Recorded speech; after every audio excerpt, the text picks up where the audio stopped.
In Europe, you can still find countless medieval towns, but there are a few that stand head and shoulders above the rest. Places that not only breathe history, but completely immerse you in it. Towns filled with half-timbered houses, medieval city walls, and centuries-old watchtowers that still dominate the streetscape. In this video, I visit one such place in southern Germany. Here, on the edge of the Tauber Valley, lies a town with a fascinating history where it feels as though you've stepped straight into a medieval fairy tale. It is a place where nostalgia, architectural grandeur, and timeless romance come together perfectly. Welcome to Rothenburg ob der Tauber.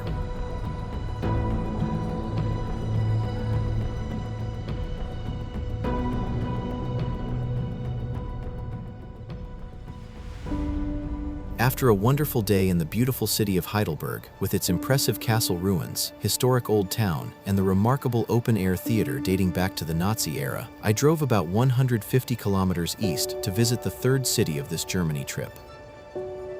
As soon as I enter the city, I can immediately tell that this is a completely different place, one that feels far more medieval than the cities I visited earlier. Starting from the large parking area in the south, I begin at the very southern edge of the historic city, at the Spitalbastei. This defensive complex was built in the 16th century when the decision was made to incorporate the southern hospital quarter within the city walls. Where the rest of the medieval walls mainly offered protection against handheld weapons and battering rams, the rise of early artillery forced a new defensive strategy. A highly advanced fortress complex was constructed here, designed in the shape of the number 8, creating a tactical labyrinth for any enemy attempting to enter. Attackers first had to pass through 7 gates and drawbridges before they could get inside. Intruders would quickly become trapped in the 2 killing courtyards at the center of the complex, where they could be attacked from all sides.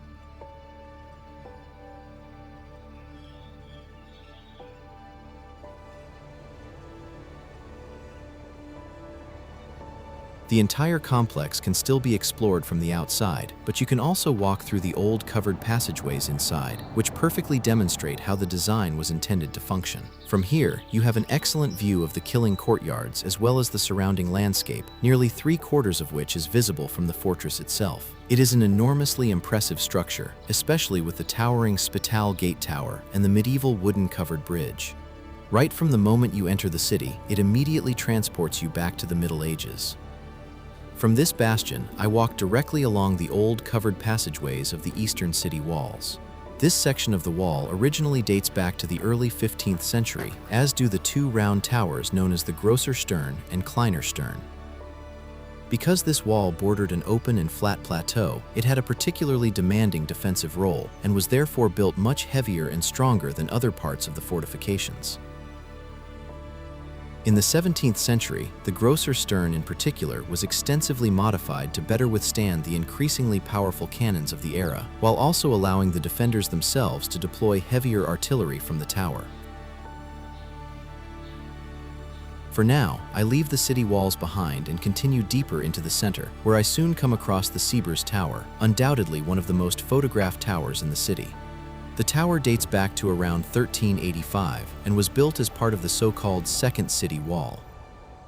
Before this expansion, the city had been much smaller, with its boundary located roughly 200 meters farther north.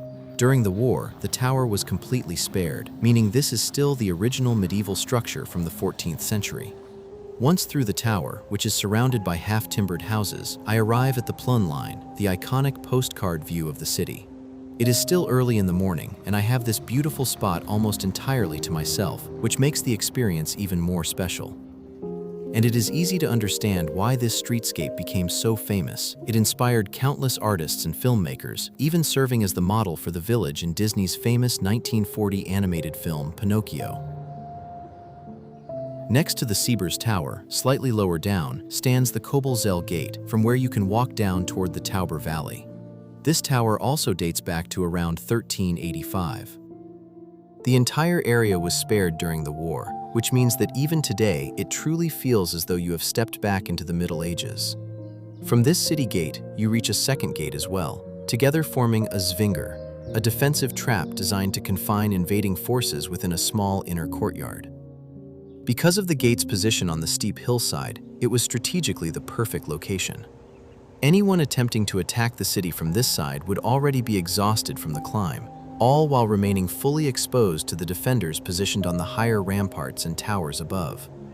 But beyond its defensive role, this route was also the lifeline of the city, used by farmers and merchants to bring their goods to the markets in the center. Via the covered walkways, I continue back southward, where the city reveals a completely different character. This area was once the hospital quarter, where shelter was provided to the poor and sick, as well as to the elderly, travelers, and pilgrims. In the Middle Ages, it formed an enormous, self-sufficient complex, complete with its own bakeries, mill, farms, and stables, all located within the city walls. Even today, the area still serves a similar purpose, as you can still find a large youth hostel housed within these buildings that are now more than 500 years old. It is a particularly charming part of the city, filled with greenery and even home to an open-air theater set against the stunning backdrop of the medieval city wall. The Plönlein stage was built in 2008 and takes its name from the tower standing beside it. This tower, constructed in 1380, is one of the most unique in the city because it is the only tower that has preserved its complete original medieval roof structure, including its corner turrets.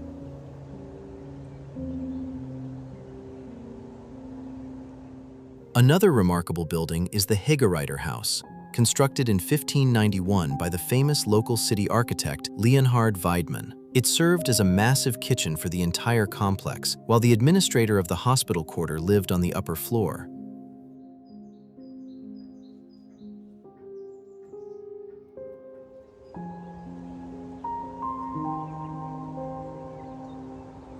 Opposite this building stands the Spitalkirche, whose origins date back as far as 1280, although the current hall church in its distinctive Gothic style was built about a century later.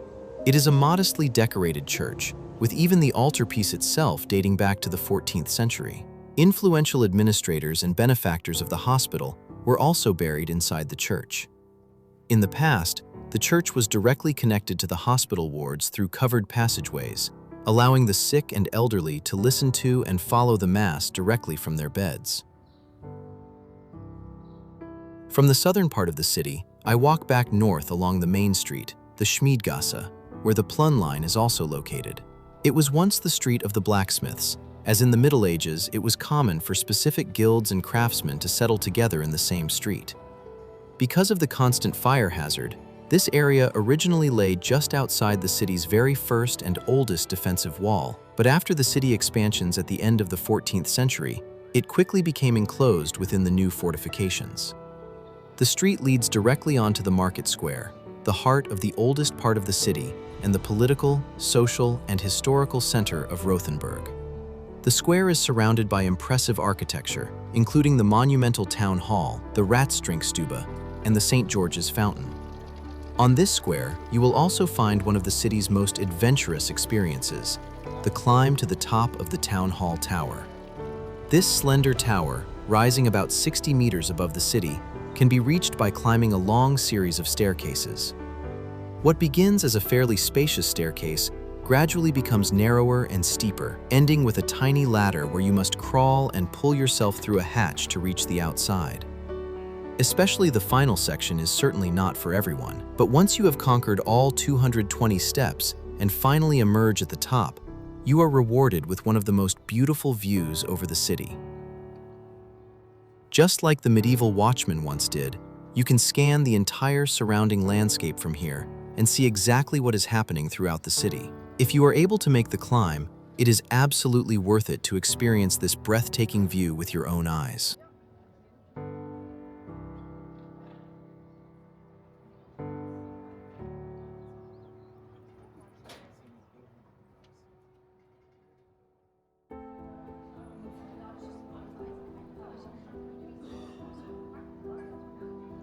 Once back down, I find myself once again standing before the impressive half-timbered buildings dating from the 13th and 15th centuries. On the ground floor, these buildings once housed a meat market, while the upper floors served as a grand dance hall. Here, the wealthy citizens of the city organized lavish celebrations, weddings, and dance evenings, making it one of the most important social centers of medieval Rothenburg. Next to these historic buildings, I step into what appears from the outside to be a small shop, but once inside, I suddenly find myself in an enormous Christmas village. It is certainly not what you would expect when visiting in spring or summer. The store was established here in 1977 and quickly grew into a vast Christmas world and museum.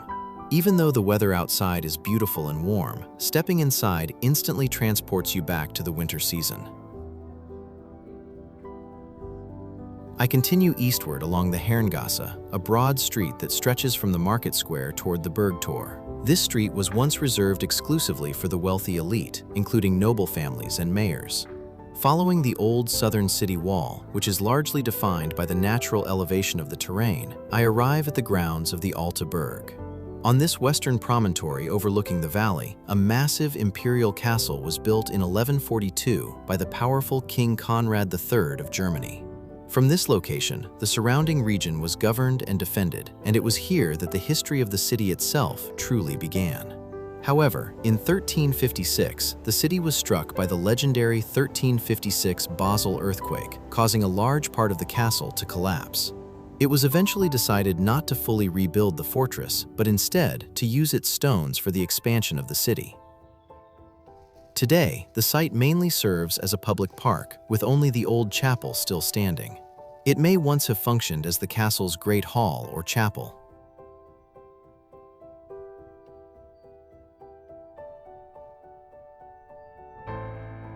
The most impressive structure here is undoubtedly the Burgtor.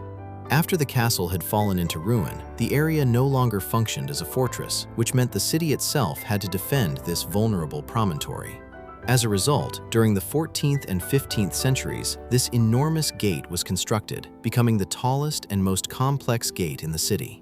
Above the entrance, a carved face mask can still be seen. During an attack, guards could pour boiling pitch or hot oil through the mouth of the mask onto invading enemies below. In my opinion, this is one of the most beautiful gates anywhere in the city. With its tall tower and the smaller turrets surrounding it, it truly feels as though you have stepped into a fairy tale. From the western edge of the city, it is also the perfect place to descend into the river valley for a while. A short walk quickly transports you into a completely different green landscape, and along the banks of the river, you will find another remarkable structure.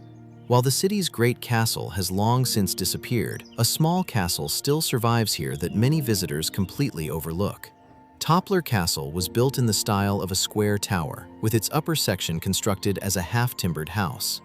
Fully equipped with loopholes for defensive fire, it offered an excellent view over the valley should the city ever come under attack. Unfortunately, it is closed during my visit and is only open to the public on a very limited basis, so I climb back up toward the city and pass once more through the beautiful city gate on my way to the Rothenburg Museum. The museum is housed in a former Dominican convent dating back to the 13th century and is located just north of the Burgtor. The exhibition halls provide an excellent overview of the city's entire history, featuring numerous paintings and an enormous collection of weapons. This private collection is considered one of the most important collections of historical weapons and armor in Europe, ranging from the Stone Age all the way to the 19th century, and includes many exceptionally rare objects. At the same time, many of the original convent rooms are still preserved, from the sleeping quarters to the old monastery kitchen dating back to the year 1260. With its monumental fireplace and original kitchen utensils, it is one of the oldest surviving single-room monastery kitchens anywhere in Europe. Earlier in the video, I mentioned that parts of the city were damaged during the Second World War, and here it becomes clearly visible which sections were bombed, mainly the eastern side of the city. Rothenburg itself was narrowly saved from complete destruction thanks to the American Assistant Secretary of War, John J. McCloy. He learned about the planned destruction and remembered the stories his mother had told him about the city after visiting it before the war, even keeping a painting of Rothenburg hanging in their living room. Because of these memories, McCloy successfully appealed to the military leadership to spare the historic town, after which the German commander agreed to a peaceful surrender. It is a remarkable story of how one mother's love for this city helped save Rothenburg's centuries-old southern and western districts. I leave the museum behind and continue northward along the city walls. Near the former convent, you can still find the cloister tower, and on the northern corner of the city stands the Strafturm, which once served as a prison for men convicted of lesser offenses such as public drunkenness, fighting, theft, or unpaid debts. Here on the northern side of the city, you will also find the Klingentorbastei. This was not just an ordinary city gate, but a unique and ingenious medieval two-in-one construction, a heavily fortified bastion combined with a sacred church.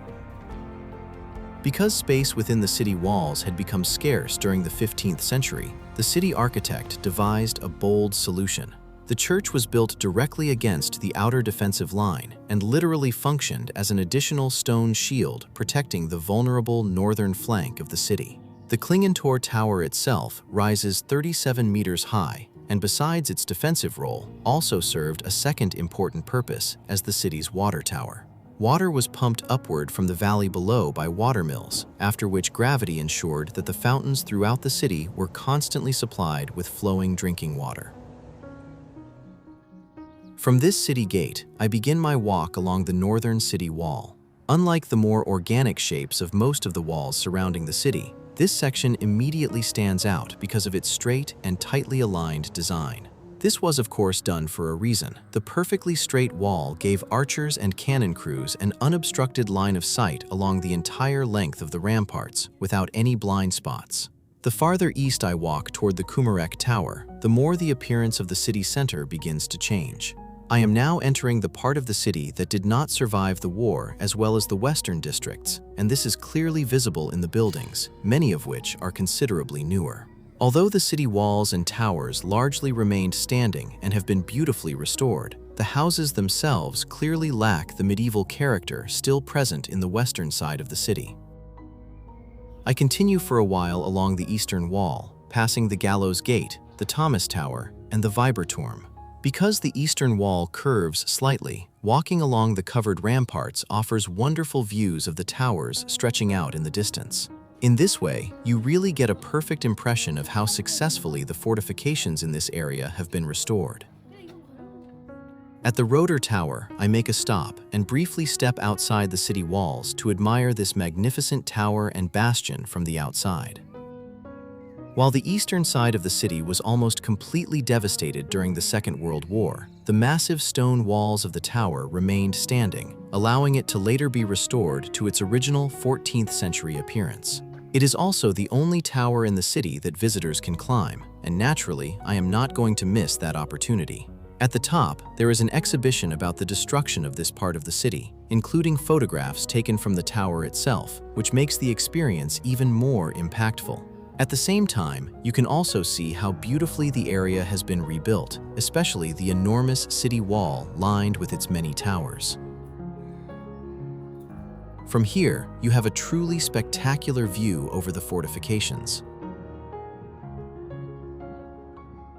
I continue southward, passing the Gerlachschmiede. This picturesque, half-timbered building with its sharply pointed roof served for centuries as a blacksmith's workshop for horseshoes and weapons until it was destroyed during the war. The people of Rothenburg refused to accept the permanent loss of such an iconic symbol and rebuilt it entirely from the ground up in 1951. And honestly, when you see it from the city walls, you immediately understand why. It is an absolute beautiful building. I returned to the city center because from the tower I could already hear music echoing through the streets. Today, a city festival is taking place. The market square is filled with people, and on the ground floor of the town hall, a large market has been set up. But the most striking sight of all are the musicians walking through the streets, dressed entirely in traditional medieval clothing while performing medieval music. It truly completes the entire medieval atmosphere of the city.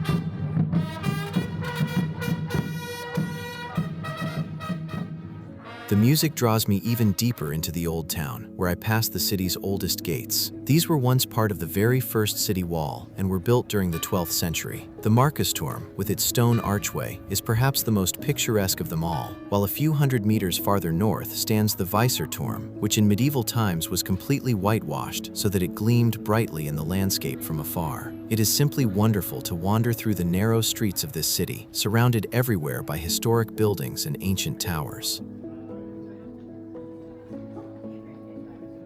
By now, the late afternoon has arrived, and I make one final stop at the largest structure in the city, St. James's Church. This church was built between 1311 and 1484 and is an imposing three-aisled hall church in pure Gothic style.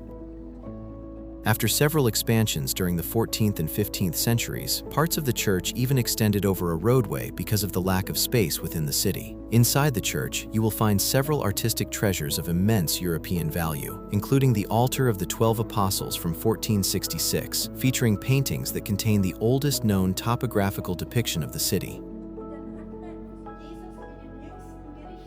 In the western gallery of the church stands the Holy Blood Altar, an absolute masterpiece by the famous woodcarver Tilman Riemenschneider, completed in 1505. The altar takes its name from a crystal capsule embedded within the cross that, according to tradition, contains 3 drops of the blood of Christ. The wood carvings depicting the Last Supper are executed in extraordinary detail, making this a truly remarkable piece of craftsmanship. I leave the church and walk back through the beautiful streets of the city toward the Spitalbastei, where this wonderful day also began.